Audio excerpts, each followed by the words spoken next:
We provide you the platform to turn your dreams into reality. Give wings to your aspirations with KR Mangalam University.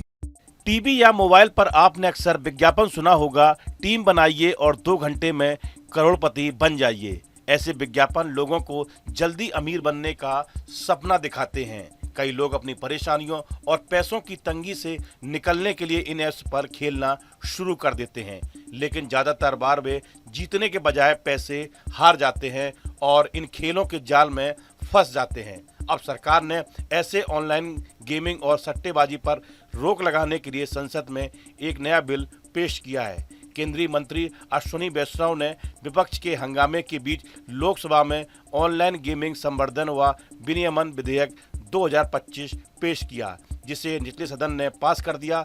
इस bill में कहा गया है कि real money games और इनके विज्ञापनों पर सख्ती की जाएगी। प्रश्न है कि विधेयक पर विचार किया जाए। जो सदस्य इसके पक्ष में हाँ गए, जो सदस्य विरोध में ना गए।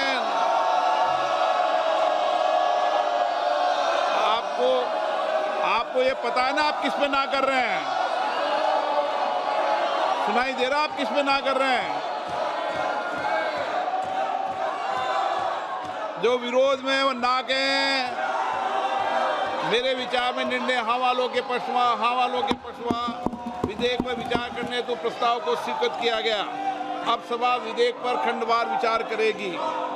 ऐसे में लोगों के मन में सवाल है कि और ऐसे तमाम ऐप्स भी अब बैन हो जाएंगे।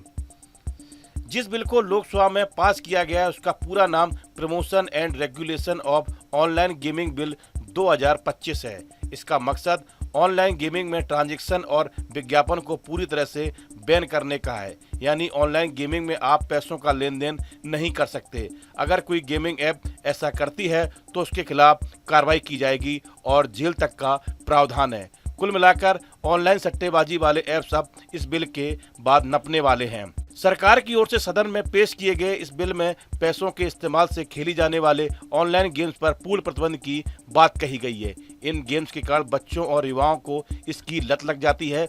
इसके अलावा उन्हें वित्तीय नुकसान भी होता है और इस कारण आत्महत्याएं भी होती हैं। सरकार का अनुमान है कि लगभग 45 करोड़ लोग हर साल ऑनलाइन रियल मनी गेमिंग में करीब 20,000 करोड़ रुपए गंवाते हैं। बिल में प्रस्ताव है कि कानून बनने के बाद इसका उल्लंघन कर ऑनलाइन मनी गेमिंग सर्विस देने वालों को 3 साल तक की जेल या 1 करोड़ रुपए तक का जुर्माना या फिर दोनों हो सकते हैं। नियमों का उल्लंघन करके विज्ञापन देने वालों के लिए भी प्रावधानों में 2 साल की कैद या 50 लाख रुपए तक का जुर्माना या दोनों का प्रावधान है। ऐसे ही किसी तरह के लेन देन में शामिल लोगों को भी सजा दी जाएगी।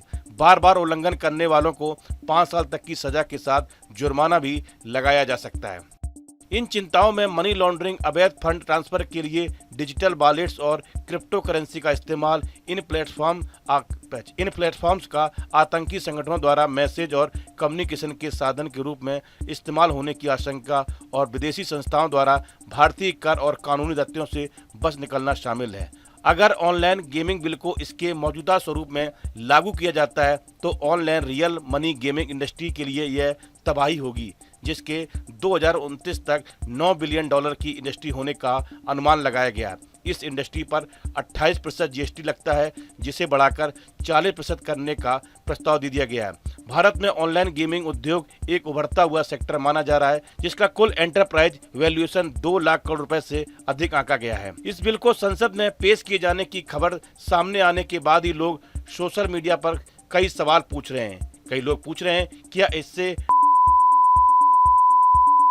जो प्रावधान है उनसे यही लगता है कि पैसे लगाकर खेले जाने वाले तमाम ऐप्स की दुकान बंद होने वाली है।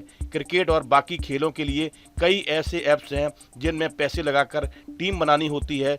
वहीं बिल में ये साफ किया गया है कि किसी भी तरह के ट्रांजैक्शन वाले ऐप्स को भी बंद किया जाएगा। साथ ही यह भी कहा गया है कि जो सट्टेबाजी को प्रमोट करते हैं या फिर जिनकी लत लग सकती है उन पर भी नकेल कसी जाएगी। ऐसे में इस बात की पूरी संभावना है